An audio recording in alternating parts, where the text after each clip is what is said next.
So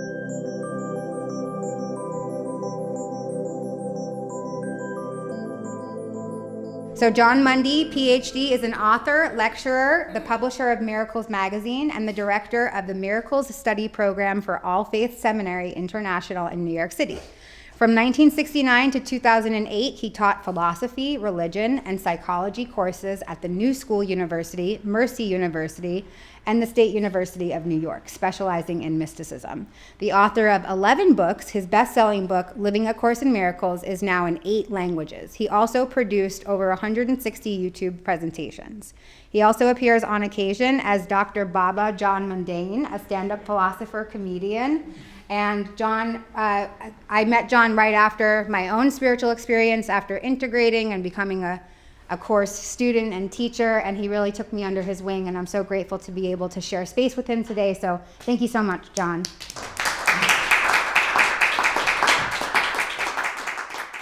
A little bit about the background, and then I'm actually going to read it. The reason I'm going to read it is because it's pretty tightly written. It also, I wrote it pretty much immediately after the experience itself. Salvador, who was my guide through this whole process, also started priming me once I was able to talk again. It took a while to get back to being able to talk, and I began making notes. But then when I came back, we were in Chiapas in southern Mexico, and then my internal tongue was loosened, and it all came back as I'm about to describe it. It's going to take me about a half hour, as I said, to read it. But so a little bit about the circumstances behind this. So there's somebody's picture over there who's a good friend of Hannah's and myself, who is really the person, the instigator, so to speak. And that was a good friend, and of Bob's, Shanti Victor Joseph's. Talked me into this. She didn't have to work too hard at it, but she did. I had been very excited about the Journey to Ixtlan, Carlos Castaneda series of books during the 80s and during the 70s and the 80s, and even into the early 90s. And had always thought it would be wonderful to go on a kind of an adventure. I had been to India a couple of years prior to that to do a kind of a backpack guru search trip and study with different gurus, 3 of them in particular, Sai Baba, Muktananda, and Rajneesh. But I don't know, I just didn't get into it. I mean, it was nice, they were incredibly learned people, and I had some experiences meditating, especially with Muktananda, but I was looking for something more. And I might add that I was introduced to the Course in Miracles just prior to this adventure. However, I was working with the Xerox copy of it, the Griswold edition, and I hadn't gotten that deeply into it. I still wasn't quite getting it, wasn't understanding it, but I was still getting a little bit of baptism with the Course. So what happened was that Shanti and I went to Mexico City, where we met Salvador Roquette. Now, Salvador was a psychiatrist. He was originally a public health doctor, and he was responsible for taking medicine to some of the natives in Oaxaca and Chiapas and other different places. And they were so grateful for him for having brought medicine to them that they said, let us show you how we deal with mental illness, right? And how they could break people out of their insanity, so to speak. And so he was informed. And then he realized that this was a really good tool for doing the kind of work that he was doing, especially on a deeper level. This isn't simple psychology. We're talking about major. What I might be talking about today is the use of LSD and ketamine together, right? And if you want to get broken out of your shell. This will break you out of your shell.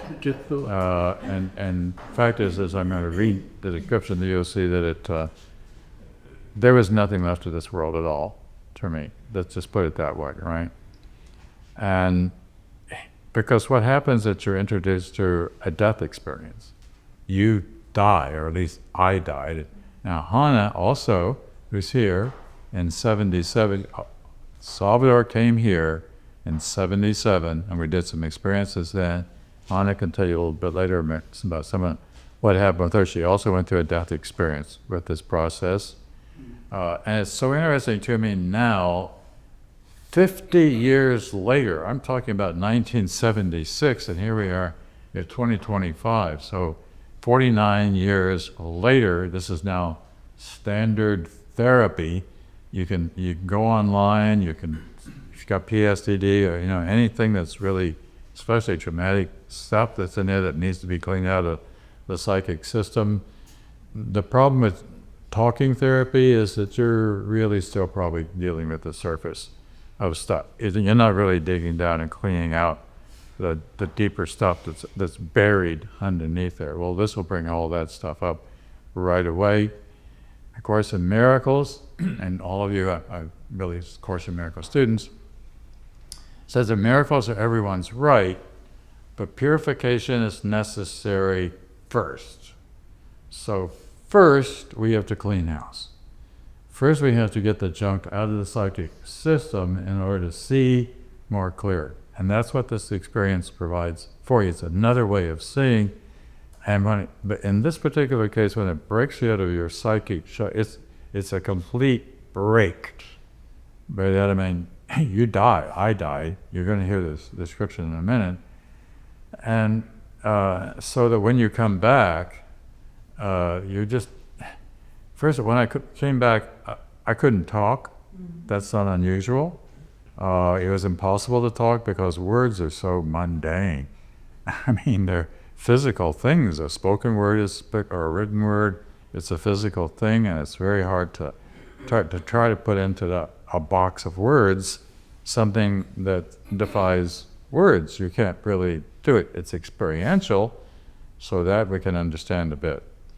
But beyond that, let me just read you the experience, but a little bit more about how the experience happened. Shanti and I went to Mexico City. We met Salvador and his family of 12 children. And he was a busy guy. And we took a train of cars, several cars, 3 cars in particular. We went from Mexico City into Chiapas in southern Mexico. He wanted us to have this experience in the jungles with the natives, some of the people that he worked with. And it was a 2 days drive. And I remember the first night we stopped at a nice village and stayed in a lovely hotel with flowers and things on the outside and like a little hacienda kind of situation. And then the next day we drove, and I was driving one of the cars, and we went very fast. I don't know why were we driving so fast? I didn't understand it. What he had intended was that we arrive in the jungles at a particular time. And so the roads got progressively less paved, and after a while gravel, and after a while dirt and dust. And we finally arrived at about 11 o'clock at night at what was a combination pool hall, cantina, butcher house, right? All these things all at once. And what was happening is that the Indians had waited for us because Salvador wanted us to see the butchering of a cow. They had a cow tied up outside, and they were what the Indians would do is that once a fortnight they would kill a cow. And they would begin at night, when it was cooler. They would do this all night long. And so that's what happened. We got there, and they had this cow tied up to a tree on a rope. she was, I remember, pulling on the rope of this kind of woeful, I think she knew what her fate was. She was about to have her throat slit, which is exactly what happened. One of the Indians walked up, cut the throat of the cow like that, and she begins to mow this awful woe of a moon, or how can I describe what she was doing? A moo, and then she fell on her knees. And by the way, Shanti was, my friend Shanti, some of you are very good friends of Shanti. Shanti's going, oh wow, look at that. Yeah, that's Shanti for you, right? And then the cow falls on her knees and then fell over on her side and started kicking her feet a few times. And one of the Indians got too close and she kicked the Indian and he went flying. And then after that, the whole night long, the Indians butchered this cow. And the only thing that was separating us from this butchering was a dirty sheet drawn over a wire, all right? And Salvador alone had the privilege of crawling up on top of the pool table and sleeping and snoring the whole night long. And the rest of us were in our sleeping bags on the floor. And you could see the shadow on the Indians, on the Shia, hacking and sawing, and laughing and drinking tequila and having fun in their all night long butchering process. So you couldn't sleep. I think that was a part of the intention too, was to keep us awake. And the mosquitoes, mosquitoes, it was just, they're all over, just impossible to sleep. And so the next morning, Indian women arrived with these speckled pans, blue speckled pans on their heads, and they filled the pans up with the meat, and then they put a cloth on top of it to keep the flies from getting onto the meat. And then they went back into the jungles with their meat. They would cook it as soon as they got back, because they didn't have refrigeration. This was the last place where there was electricity. No, there was no more electricity. And they would live on that until our local game, until a fortnight later, they would do another cow, all right?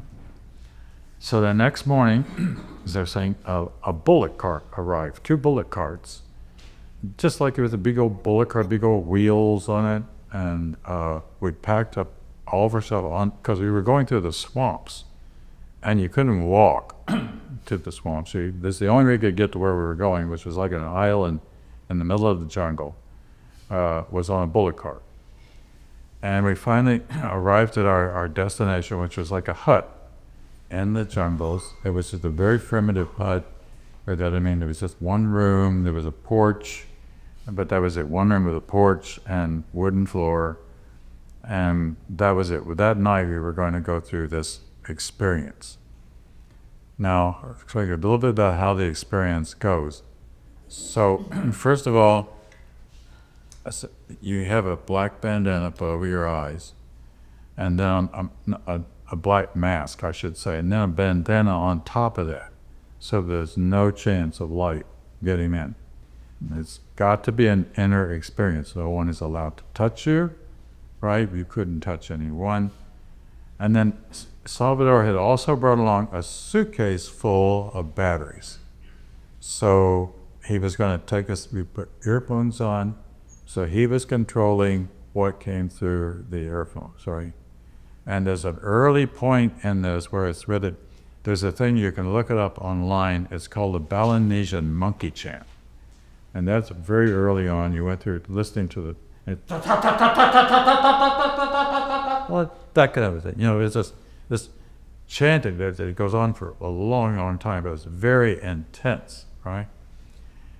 But you listen to it online, it's actually melodic. I wasn't being melodic at all, but I was just giving the intensity of the thing. About 100 men do this at a time, and that's a Balinesian thing. And then other things that he's controlling the whole thing that comes through. He had a mixer with him. Actually, I've given him this mixer. And as you get further down toward the end, before we began to come out of it, it was Gregorian chanting, right? And somewhere in the middle there was bolero.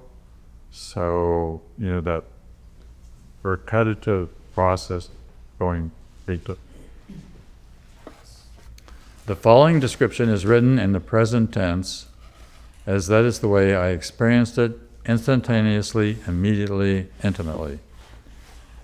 At first, there's nothing but a sense of peace. Now, let me explain what happens in terms of the process here. Also, once you're comfortable on the ground, you get a LSD, pure Sandoz, high quality LSD, right? And about 20 minutes to half an hour into that, you are floating, you're going. I mean, it's just this beautiful other universe, right? Then you get the ketamine, the shot. Now, you probably know the ketamine is an anesthetic. It's used in operations. It's very good for operations for multiple reasons. It's used a lot with animals and children. You don't need to have breathing apparatus attached to do it. The autonomic nervous system just continues to work just fine on its own, right? And the body, it knocks out the body. It's very good for it's used in battlefield operations and that kind of things where they can't have the kind of sophisticated equipment, right? And you couldn't even move a finger, right? What was it? Was it Matthew Perry? Remember who died recently? Well, you would never do it alone in a hot tub because your body's going to go out. I mean, when I heard about that, I thought, well, of course the man drowned because you can't move. All right, so you're very, very gone, and then there's no body at all that you have any kind of awareness. Now, I read some recently online. Bruce Grayson, I think his name is, who said there's like 20-some% of people who report near-death experiences are operation room experiences. They happen during operations, right? So it's not at all surprising that this is happening. Right? A nurse who works in pre-op or post-op rather told me once that if a person has had ketamine as a part of their experience, that it says so very clearly marked on the chart on the bed, because they often wake with a start. I mean, they come awake like that, and then they will, not having detail, but they will also report that they have been somewhere. They've gone through some kind of experience. So let me start this over. The following description is written in the present tense, as that is the way I experienced it instantaneously, immediately, and intimately. At first, there's nothing but a sense of peace, followed by a growing sense of expansion and then a growing apprehension. Then suddenly a massive expansion. My arms come back up over my head, my heels dig into the earth below me, my whole body arches itself upward, energy pouring through my arms and legs as huge arching lights meet in the center, then pour back in a myriad of different colors. I can experience what I can only describe as an orgasm in every cell, a soup broth sensational edge cutting through everything. Thick juices pour from my being while intense emotions pass through me. I tell myself that I can hold on, that I can hold on, that I can, but I cannot. I am face to face with something uncontrollable and irreversible, a change reaction ripping apart every aspect of being. Any identity I might have had is being ripped away. There is nothing I can do to hold on to any form of ordinary reality. The pain is intense, immense, and I am completely insane. In one final arch with thousands of volts of energy running through me, I let go of the body completely. I simply cannot hold on any longer. I say, I'm dead. It came not casually, but as a clear fact. Suddenly, beautiful Salvador, my savior, made a horrible mistake. He accidentally killed one of us. My body is now a lifeless piece of clay, and I have no attachment to it. The next section is titled Antimatter and the Collapse of Time. I'm being pulled by immense energies, pivoted back and forth through a whip-like motion to a concave and to a convex arch. Outwardly, I'm shot forward, while inwardly I'm pulled backward faster and faster, like a logarithmic spiral, exponentially increasing its speed with every step, becoming infinitely smaller as the universe opens to its maximum. Everything keeps expanding outward, then collapsing inwards. I'm left with a kaleidoscopic vision in which I, whatever that is, am watching cells divide, and I'm part of it. There's an inward turning, a point of condensation, and suddenly a burst, a shot forward, and a whole new world is present. The only term I can think of to describe this is matter, antimatter. Time collapses in a series of violent chokes. My life, my past, all dying, disappearing, turned to dust. For a moment, I remember Daddy, my life on the farm, and that oh so ordinary reality that seemed like a space of bliss. I feel the most incredible sense of connection with the earth and that man, and then I experience what I will call the severing of the genetic ego. The earth and every aspect of it flashed before me, then burned into a tiny crisp and disappeared into a zigzagging line that delineated a new universe. A web or grid now defined a new, very familiar universe. In fact, this is the most familiar thing there is. This is where we all are.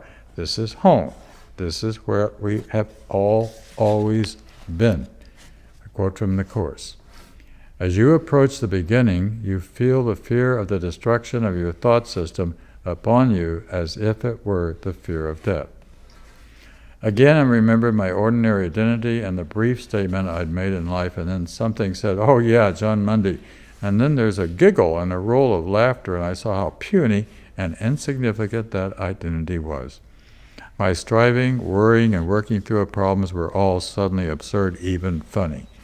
There now occurs an element that is truly difficult to describe, a point of absolute insanity in which the ego judged itself to death. This seeming reality is then sheared, stamped out, excluded from existence. It's not that I became unconscious. Something became far, far more conscious than ever. The self that I had created, however, is burned, not because it's bad, but simply because Jon Mundy, as I had known him, was unreal or meaningless. Like a pair of old pants no longer needed, whatever that identity was is now tossed away. I become aware of myself as a tiny point in the tail of a gigantic star, hurling itself toward the center of something, a single point of consciousness, feeling, knowledge, nothing more than a tiny subsection of a continuation of something immense. I scream at the enormity of what is ahead, completely incapable of resisting the force that pulls me forward. I am experiencing a complete deflagration. The sensation of that is pure and raging firepower. I am part of an incredible network of other points of consciousness on a tip end of a tail of a star, hurling itself into space, hurling itself towards the center of something. I have no idea what. I understand with complete empathy the thought feeling of every other point in that tail. I have given anything to stop this experience. I have nothing to give. Each of these points of consciousness is screaming for the experience to stop, pleading for forgiveness for having mistaken themselves, begging for just one little moment of death, rest, and conscious non-existence, my own voice drowning in the cacophony of sound. Caught in this cosmic maelstrom, unable to resist the immense gravity, I'm pulled relentlessly into its center. Everything stops. There's absolute silence. The pain ceases. Nothing is happening. Just some kind of pure, non-judgmental awareness looking. Perhaps it's something like the awareness of a baby. Turning inside outward on myself, I focus down into a sphere, surrounded by other spheres, all of which are come moving away from me. I'm now merging with other forms of consciousness. At first, I think it's the consciousness of the people of Earth, who I have known and loved, but it's also the consciousness of those I have always known and now remembered. I cannot identify this consciousness as human, There is no singular ego consciousness, rather a much broader perspective with incredible depth of perception, as a grain of wheat is ground into flour, excited with leaven, and then turned into bread. So is my ego crushed, and then my mind opened into a new but very familiar merging of multiple mind. I am seeing the way I imagine a computer might see. Everything divided into cubical form, each in turn divided into innumerable cubical form, ad infinitum, each a certain depth of space, each gradation of color running in all directions, forming an immense array of patterns. I can see in a complete 360 degrees and feel each space of depth and descending gradations, and focus a kind of telescopic vision which comes down on or opens up to larger vision with amazing rapidity. The color of these other spheres runs from deepening black on the outside, down through light, dark, red, blue, yellow, with blinding red, yellow, or blue centers, the colors all perfectly clear, as there is no atmosphere that separates me from my perception. There are sounds too, the music of the spheres, beyond the best of our symphonies. The music is absolutely incredible everywhere. Energy pulsates through everything, undulation upon undulation. Nothing is constant, everything is moving. The language of this world is beautiful, clear, precise, exact, melodic, a kind of musical equations. It is difficult to say whether the language aspects predominates over the math music, or the math music over the language. All language is melted and merged into one language, a language that, strangely enough, I can understand more clearly than English or any earthly sound. I can not only hear, but see elaborate expressions produced in beautiful, four-dimensional, geometrical design, like the whole of the universe is speaking. Like a Mobius strip, ideas turn into form, then back into ideas. I'm seeing reality as it is, yet not seeing, but knowing. The sophistication with which everything fits together is truly beyond belief. There simply is no accidents, no coincidence. Each musical equation is an exact and melodic logical statement that gives rise to paradoxes and results in emotional sensations. Some, I sensed, are the names of authors of complicated formulas already determined by previous generations of perfected consciousness. A musical equation defines the world, and once expressed, produced the experience endured.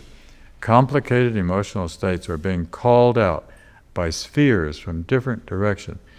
There occurs now a point, counterpoint, back and forth play of math musical equation points, each produced in rapid-fire order, so that a marketplace effect occurs as each point of consciousness calls up for various programs to be played or responds to programs being played in another part of the galaxy. An explosion or burning of some great equation, system of belief or personality sends a wake to the other spheres, causing us to pay attention. Insight flashes on insight, flashes on insight. With every conclusion, I become more aware of the position that stands in opposition to that conclusion, and then a third position that stands between the two of us, and thus becomes the new conclusion. Each of these concluding equations can then be swallowed by a checkmating concluding equation, which then might be burned into a tiny cinder to become an old truth and a greater realization. I, or any other point of consciousness, might call out an equation which predominates in value over the last conclusion. Visually, the experience is like looking down a kaleidoscope, watching everything fall into the middle, each old form falling off to the side, while new beauty is ever left before me. My relationship to the other points of consciousness depends on who is playing the program, whether I'm being pulled towards some of the program, whether the program seems pleasant or unpleasant. I'm trying, under the elaboration of some hypothesis, to gain some temporary control, but soon wander into a negative deviation and are instantaneously swallowed by a checkmating evaluating equation. For every decision I make, I am congratulated for having made the right decision. Things shown the paradoxical nature of my decision, and I find myself standing over a new proposition that makes my original position seem inconsequential. That is, I am sure that I have erred, even though it is clear I have chosen quite rightly, actually the only way I could have chosen. It is clear that I have made the right choice, which is wrong. That is, I cannot but make the right choice even when it's wrong. Each time this happens, I roll over and turn out another way. Each change of form brings a new perspective and a new identity, which I begin to grasp only to lose it to another form. It is very hard to know what is having this experience. I don't know how to control my thoughts in the presence of what I perceive as divine beings who long ago figure what I'm just seeing. I grasp only bits and pieces of this ultimate reality, which now I'm attempting to convey on these pages. Other parts I remember momentarily in intuitive flashes, holy instances, in which I see again a tiny piece of this puzzle be obscured behind a mystic cloud. For a time in the middle of the experience, it seemed I knew all that there was to be known, all of it. There was then nothing but love. Later, I concluded that I knew nothing. I had simply become too conscious and knew no way not to be. An atomic explosion is going on in consciousness, always has been and will be. For a moment, I gained the ultimate insight into the absurdity of the universe, and I think I shall never be able to return to that merciful self-deception that's necessary for what we call sanity or society. I want to die, but dying is impossible. The mind cannot die.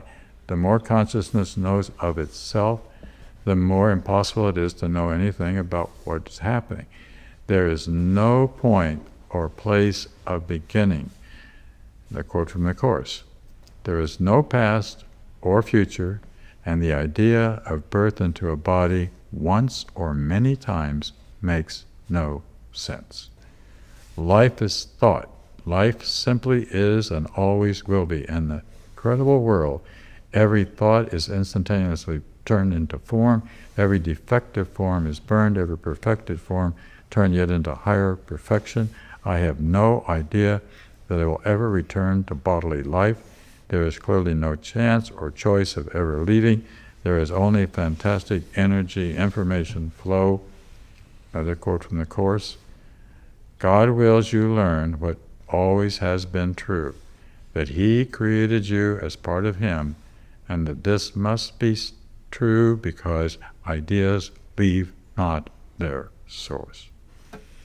From the northeast section of consciousness comes a holy sound, like the very best and glorious Gregorian chanting.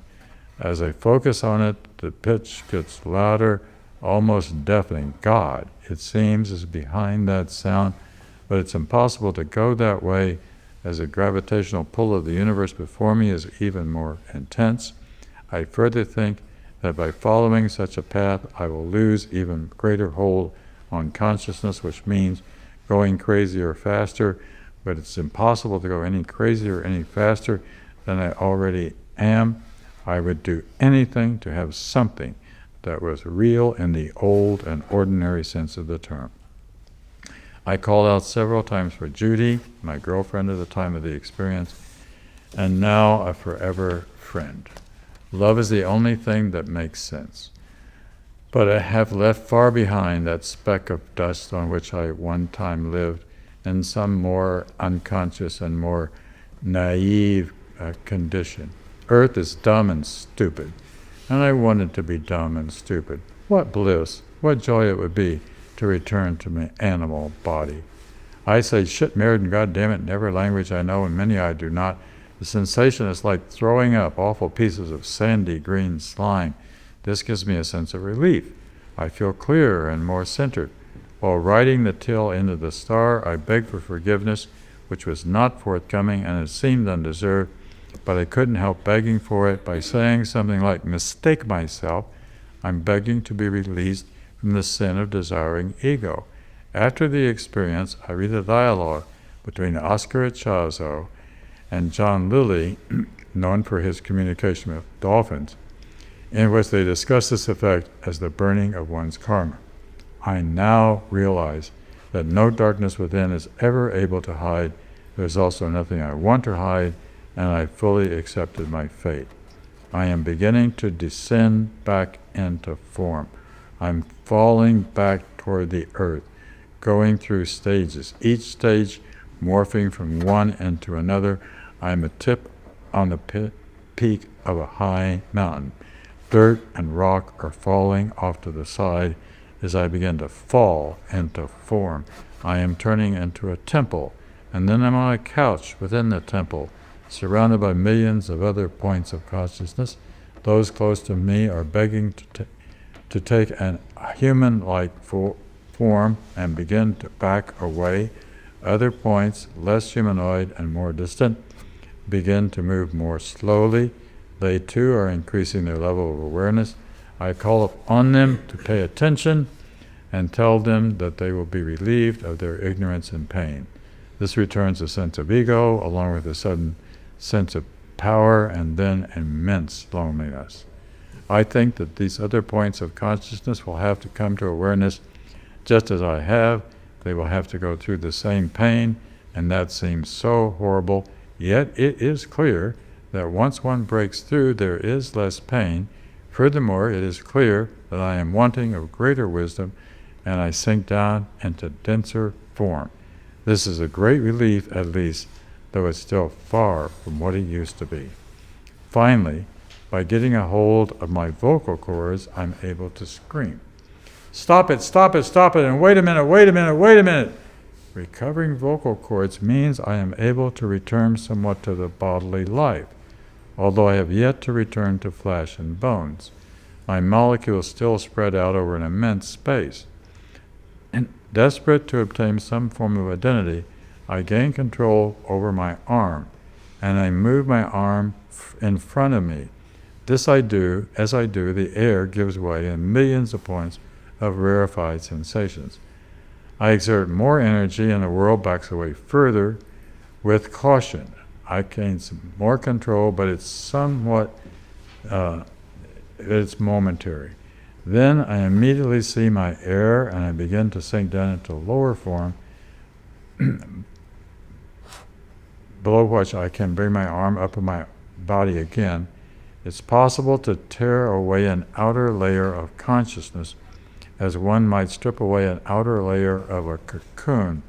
I am now coming to consciousness in a large circular room. The walls all around are padded with different colored blocks, something like one would find something one bump into without hurting oneself. I am not in ordinary consciousness form. It's more like a cocoon of energy, more like some kind of embryo. Around me are a number of human beings, including my then girlfriend, Edie. Edie died in 1989, excuse me, at the age of 51. She was very much in her body at the time of this experience. Most notable is one young man who keeps saying, "Do you want to get up?" Which meant that I want to wake up or be reborn in this other world. I am experiencing this coming to consciousness as a formidable initiation, an immediate burning by fire in which I am being introduced to a higher knowledge and advanced stage in the future. I am being born again, not the way that a baby is born, but the way that a concept is born or a cocoon is unraveled. More and more clearly, I see the truth of the world about me. I am an embryo developing very rapidly, incapable of stopping the development. There is a lot of excitement about my birth. Edie and my other friends, the ones I've known forever, are there to greet me, and they laughingly smile upon my initiation and welcome me to a higher stage they have already attained. But I can't pull through. I cannot remove the veil. I let go of my struggle and sink down into a less consciousness, but again, more peaceful state. I am now coming to consciousness as an ape scientist. I think I'm one of the first people ever to come to consciousness. Then there's a sudden pang of guilt, the thought that something has gone wrong. I'm Adam. On the first morning of awakening, I'm alone in my thinking. When I realize what's happening, I beg the others to stop their own endeavors and to rest for a moment, for we are very near the truth, and if we go much quicker, we will find ourselves passing through it to a new form of insanity which surpasses our present state of stupidity. But now it seems it's too late, and I beg the others, crying out, "Who's the doctor? Who is it that's unleash these atomic reactors? Who is it that's cracked this cosmic egg and unleashed these molecules of the mind?" The next part of this description is very important. I can only say that I am convinced that I have already not yet had this experience in the future past. Yet, I am so in the present that the concept of past and future have lost their significance. Perhaps I had this experience in some nightmare before I was born, perhaps in some form of unconscious madness, a state to which I shall return, to which I am every now returning, through a black hole in space, through a tunnel in time, in which everything is turned inside outward on itself. Now I understood what Nietzsche meant about eternal return. The future, like the past, pulsated, undulated, spirals, turns over and over again. Everything is happening in a radically loaded now. One single thought released forever into eternity, ever breaking itself into repeatedly more complex forms, ever being burned, burning, and born again. I am responsible for this experience because I'm there. To accept responsibility for an irreversible chain reaction in consciousness is intense. Yet I'm back. I'm home. I'm in the place I always have been. My external and now lost life. It was a story into which I had escaped in time. Time's phenomenal because it's sequential. Events seem to happen one after another, and because of that, they are comprehensible. We live in time to learn a lesson one I had not yet learned at the time of this experience, one I am still learning. Ever since I've wanted to find out what happened, I've been trying to remember sufficiently back into my body I'm able to move. I get a hold of a crucifix. Though remarkably porous, it provides a solidity in my hand. It's something to hang on to. Its symbolic quality meant nothing. And I scream, "Who the hell is Jesus?" Perhaps he had something of this experience thousands of years ago, but that information is of little use at that moment. I pray then, though I know not to what God, that this experience will never have to happen to anyone else, and yet it seemed that innumerable others, worlds or points of consciousness, are having this experience in much the same way that I did. I now know that the whole experience was correlative to my own state of being. Therefore, what I saw another might not see, nor do I believe it would be necessary for anyone else to have the same experience. I was going through something clearly beyond my perception and emotional preparedness. I was seeing a universe so much beyond this one that this one, there was nothing left of this world at all, save perhaps atoms, molecules, asteroids, comets, stars of deeper space, intelligent beings, far more intelligent than a poor human mind could understand. I am to that world what an ant is to this one, only more so. I'm totally at the mercy of that world, an ant that turns its head up into the light and sees a gigantic being standing above it cannot possibly know what that being is. The light, the sound, the whole of that world above, I now know within, is totally overwhelming, so much so that all of my ordinary ego defenses fail in the face of it. What lights the mystic's way blinds an ordinary man unprepared for the light of knowledge. I return to the body completely dumbfounded. I have hardly believed that I have reintegrated myself into an old and familiar body. For the next 2 hours, I can only sit and look at my right hand. I cannot believe that I've been able to reintegrate myself into this old and familiar body. It's a long time before I'm able to talk. Words are physically so dumb, so inadequate, so inconsequential. When I'm able to talk a little, Salvador begins to question about what would happen. He encourages me to describe as much as possible and asks me to write it down. Back in New York, a few days later, I sat down at the typewriter. My eternal tongue is loosened, and what I have reported came back as I just described it. But I must tell you that I translate this experience through the framework of a human form, write it with human hands. If you, the reader, see it with human eyes or hear it with human ears and translate it through your own system, therefore, you only have the smallest glimpse of what happened. I have painted for you a picture of a possibility for consciousness, the description of a world hundreds of thousands of times more real than this one, focused, immediately intense, expansive, and all-inclusive than this one. Just another page. And did I die? I thought I did. There are some who say I didn't. My heart was still beating, and I lay there in the hut in a sleeping bag, my eyes covered with the sleeping bandana. I have both heard and read accounts of others who have gone through similar experiences, even more profound than this one, but this one was already more profound than I could endure. That was it. Wow. Kind What a journey. Yeah. Where's the hush now, Bill? You know, it is, as you study the Course, it becomes more and more clear, especially the parts about time.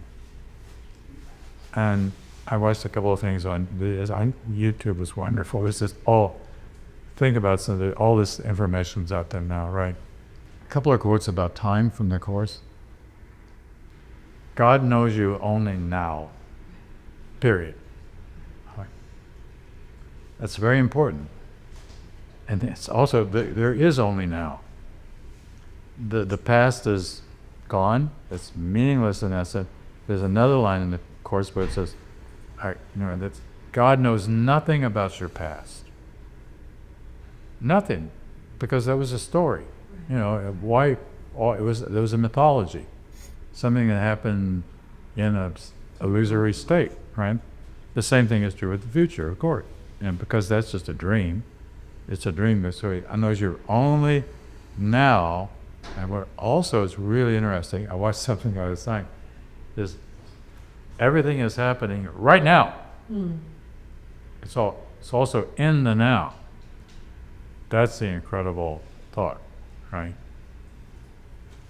So the Course is, there's no time, there's no reincarnation. You may have reincarnation, but that just brings you back into time. Some people will say, do you want to come back? No. I don't want to come. Do anybody want to come back here? This is crazy. This is an insane world. The Course says that very clearly. This is an insane world. All right? So you come here, you got to try to figure out how to live in an insane world. It's not that you can't have some degree of peace, but in order to have that peace, we've got to make a lot of right choices.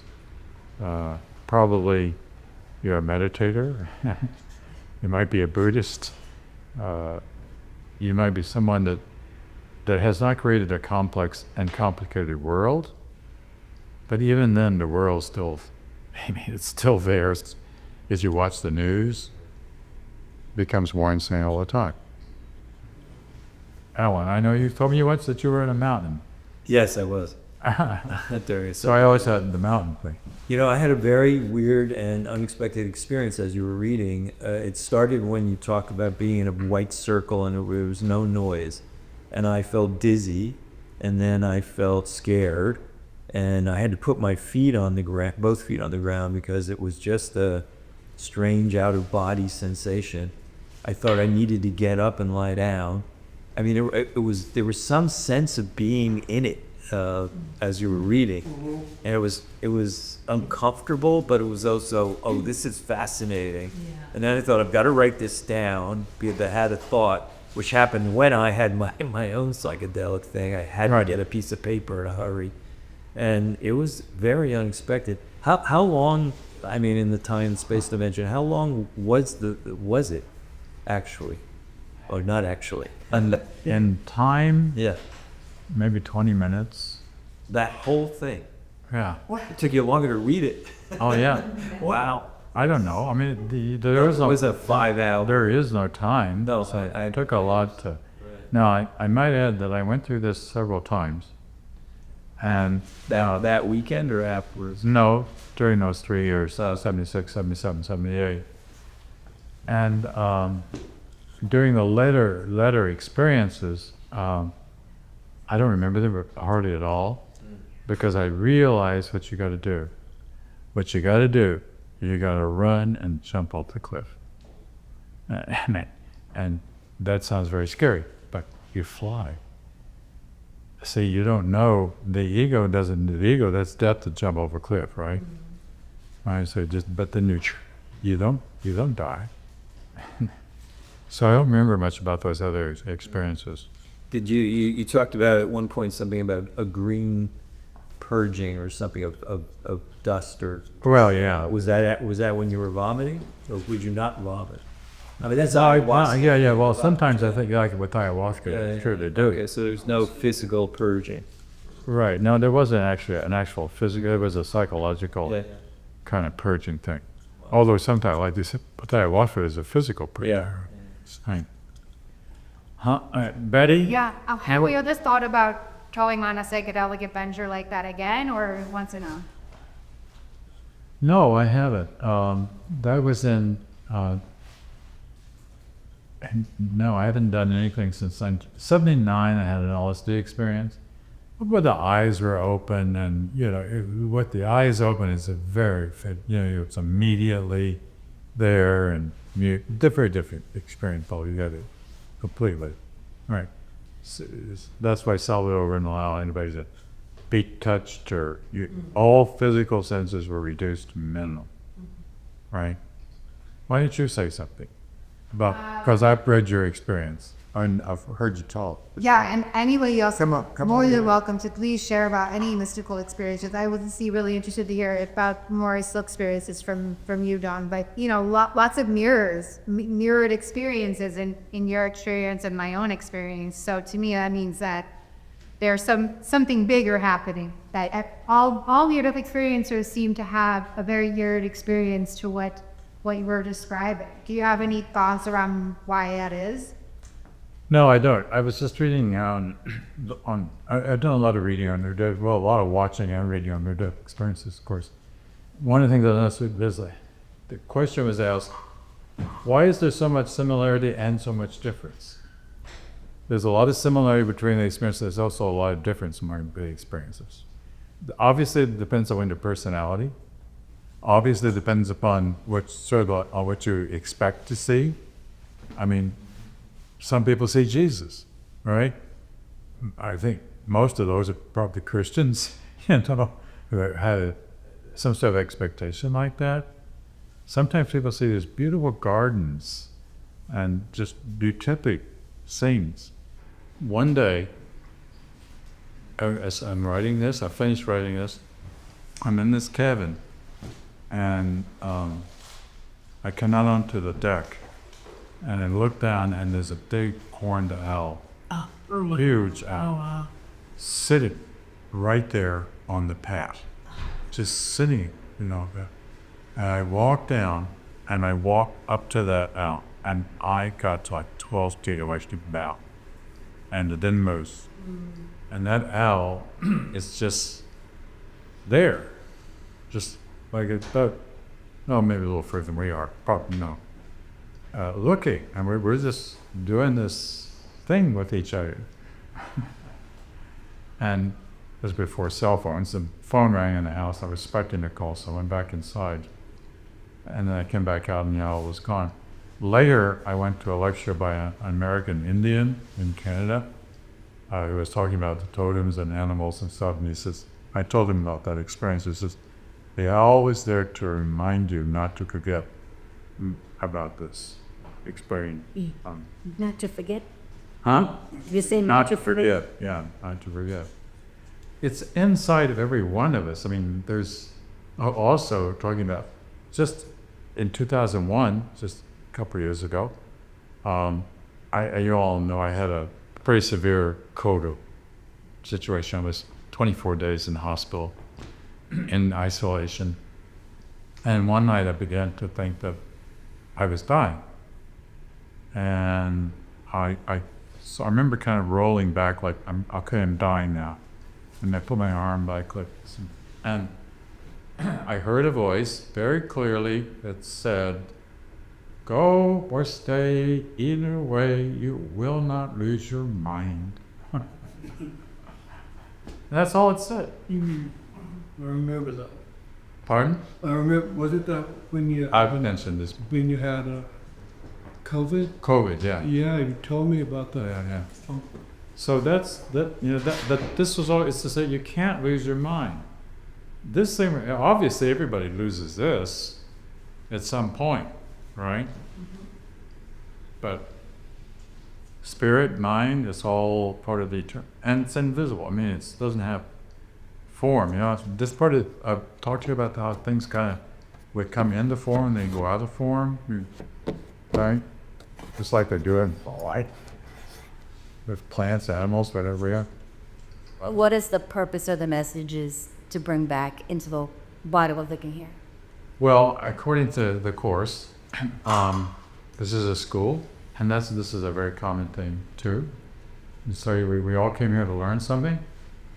So it's a really good idea to learn what you came here to learn, right? Instead of just getting caught up in, well, one thing, it's very easy to get caught up in the world itself. I mean, and the externals of the world. The power, fame, money, physical pleasures, you know, all that stuff that becomes a distraction. So much so that you completely lose sight of the soul, or the spiritual. You can't, the course is like, you can lose sight of it, but you can't lose it. So that, in that sense, it's temporal. It comes into time, but then time is the great illusion, right? But let me tell you about one of the last times was, by the way, I put pictures of Shanti up here and Salvador, and he liked to work with Maria Sabina. You can look her up. She's on in this Google pictures and all of that. So she was a sorceress who worked with us, especially in the last time. So the last time we went there and we worked, that was with magic mushrooms, and our. What happened was, it was very simple. She had this hut. It's really pretty primitive situation in a cornfield, dirt floor, chickens walking in and out. That's how primitive it was, right? And I laughed all night long. I couldn't stop laughing. I was holding my sides, literally, rolling around on the floor, laughing and laughing and laughing. It was like I had this, it's a joke to think that time could come to circumvent eternity, which means that there is no time. It was like this insight into the whole thing. And there was a German guy there, whose name was Manfred. And Manfred was looking for the Don Juan. He didn't realize he was in the presence of the Don Juans and Salvador. So he kept moaning and groaning all through the night. Oh, it was really difficult. He was up on a bed. And I kept saying, come on, Manfred. Come on, Manfred. And the next day, as we were processing this, some of the other people chided me for what I did to Manfred. And Manfred says, no, I understood exactly what he was doing. It was like, birth that thing, boy. Get that out. And so they would talk. One of the interesting parts of this was there are no accidents. Chance plays no part in God's universe. Right, so that even whatever happens, that's what's right for you at that time in terms of that experience. Now, people have horrific experiences they would never, that you wouldn't want to have it, but still, I know in my own life, anytime that I've gone through like a financial failure or a relationship collapse or, something like that, I later realized, well, you had to do that. You had to go through that Oh, yes. particular experience, because if you hadn't gone through it, you wouldn't have learned. So you kind of got to think about when you're going through a difficult time. It's there for a very good reason. Yeah, but hopefully also you're learning that don't do that again.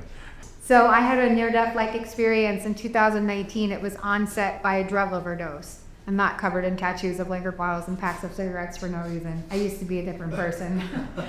And in my near-death-like experience, it was completely transformative, and I was shown the fabric of reality, a lot of similarities to Jon's story. And anyway, beautiful signs and synchronicities. I found myself in a long-term rehab where I spent 17 months learning how to be a person, how to feel my feelings, and cope with life without having some sort of negative coping strategy.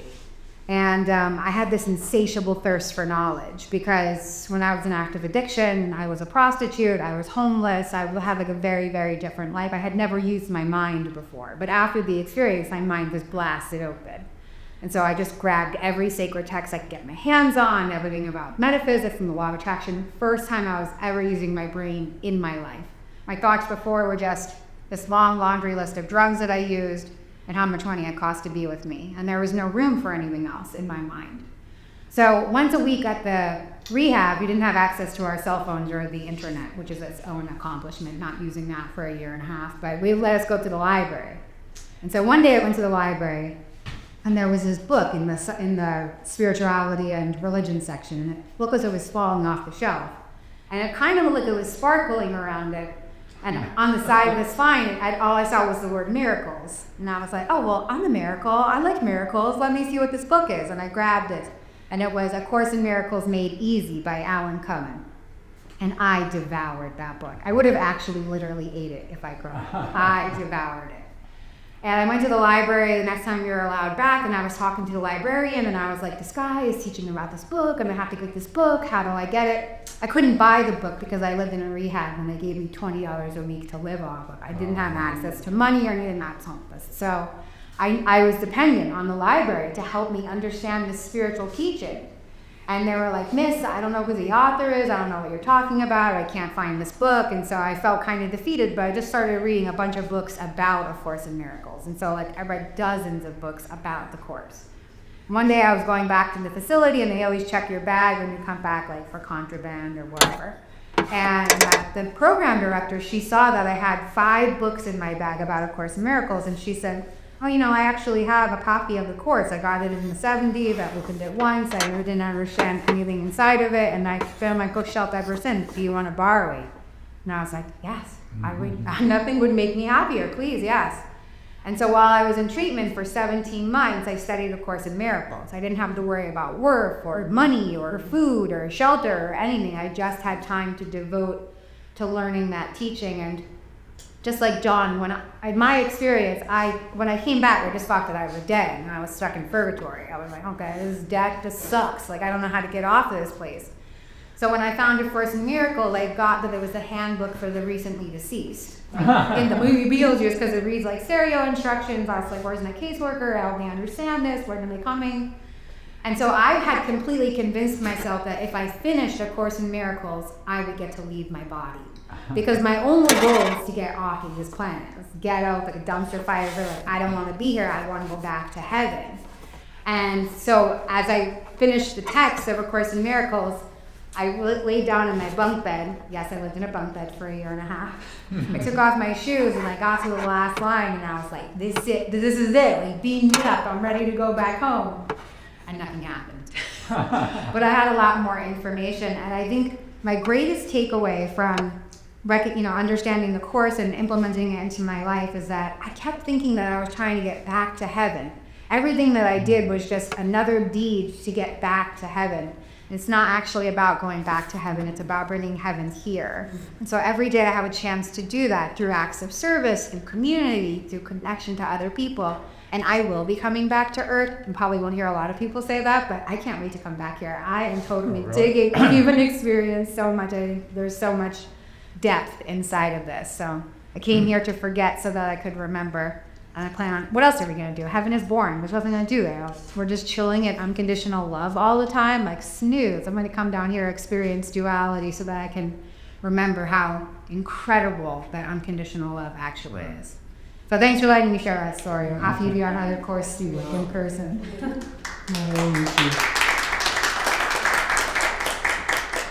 The Course does say that the purpose is to remember yourself, capital S. That phrase actually is in the Course. I was talking to Salvador, and I don't remember what it was about, but he asked me a question, and my response was, I'm already dead. And he said, you don't have to do this anymore. And I never did.